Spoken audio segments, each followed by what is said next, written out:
Okay, a little bit of background about this model.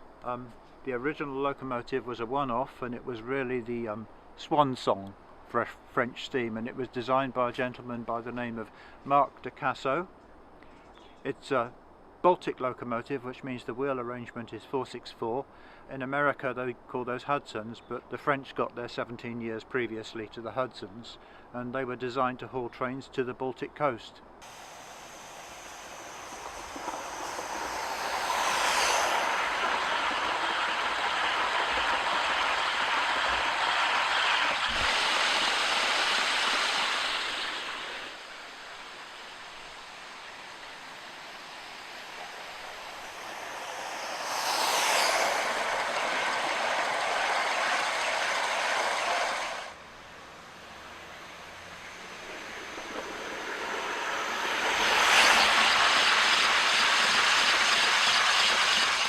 She's a compound locomotive, which means that the steam is taken from the boiler and initially expanded part way in a pair of small cylinders and then passed on to a pair of larger cylinders to finish the expansion before the exhaust comes out of the chimney. And the point of that is it gives better thermal efficiency, and it really shows with this model because it uses much less water than a somewhat smaller locomotive that I have.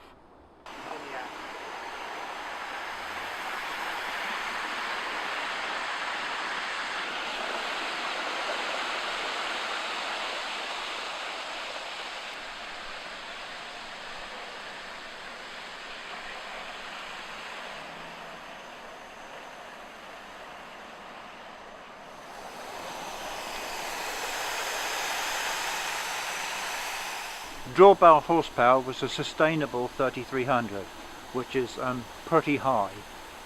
She did have a mechanical stoker, but again, being efficient, she didn't just eat fuel. They did try mechanical stokers in Britain on the merchant navies, and the problem was they just consumed far too much fuel.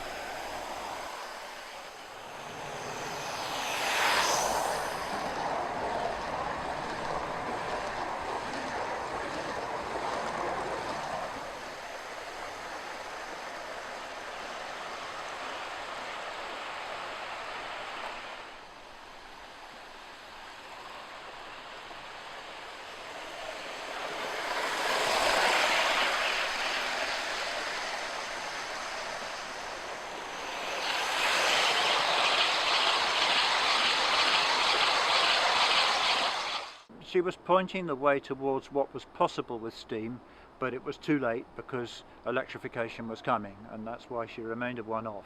The designer de Casso knew that she was the swan song for French steam because electrification was well in hand by then, and so she became known as La Divine, and this stripe along the side here was a sort of impressionistic representation of a swan. This locomotive was a one-off, and she did over 1 million kilometres in 14 years of service, and it was almost completely fault-free.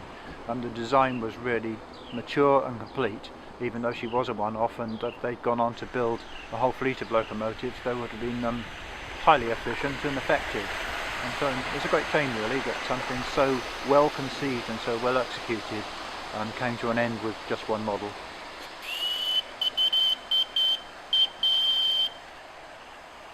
The model was produced in the early 1990s by a company called Aster, and the gentleman who came up with the technology to enable a model this small to be a true compound expansion model was John van Riemsdyk, and he used to be the mechanical engineering curator at the Science Museum. But subsequently he became known at Aster as Mr. Performance because he was the gentleman who really made these small models actually work very well indeed. So this model is about 26 years old, and is actually serial number 1 of what is possibly the best Gauge 1 model ever produced, arguably. So I'm very grateful to have her, and as you can see, she performs very well indeed.